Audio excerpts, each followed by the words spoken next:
പട്ടാപ്പകൽ വളാഞ്ചേരി കോഴിക്കോട് റോഡിൽ നിർത്തിയിട്ട ബൈക്ക് മോഷണം പോയി. വളാഞ്ചേരി വൈക്കത്തൂർ സ്വദേശി ബിജുവിന്റെ വാഹനമാണ് കഴിഞ്ഞ ദിവസം ഉച്ചയോടെ മോഷണം പോയത്. മോഷണത്തിന്റെ CCTV ദൃശ്യം 3Max ലൈവിന് ലഭിച്ചു.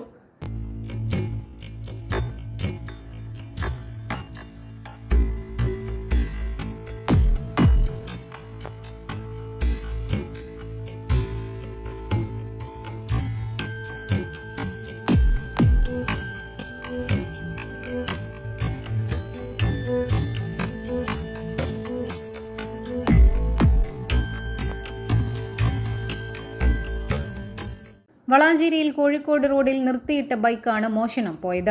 വളാഞ്ചേരി വൈക്കത്തൂർ സ്വദേശി ബിജുവിന്റെ ഉടമസ്ഥതയിലുള്ള KL 09 8515 നമ്പറുള്ള ബൈക്കാണ് മോഷണം പോയത്. ശനിയാഴ്ച രാവിലെ വളാഞ്ചേരി മുനിസിപ്പാലിറ്റിക്ക് സമീപം ബൈക്ക് നിർത്തിയിട്ട് തൃശൂരിൽ പോയതായിരുന്നു. വൈകിട്ട് തിരിച്ചെത്തി നോക്കുമ്പോഴാണ് ബൈക്ക് മോഷണം പോയതായി ശ്രദ്ധയിൽപ്പെട്ടത്.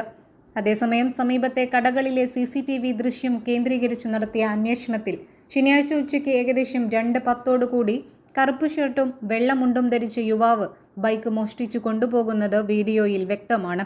സംഭവവുമായി ബന്ധപ്പെട്ട് ബിജു വളാഞ്ചേരി പോലീസ് സ്റ്റേഷനിൽ പരാതി നൽകിയിട്ടുണ്ട്.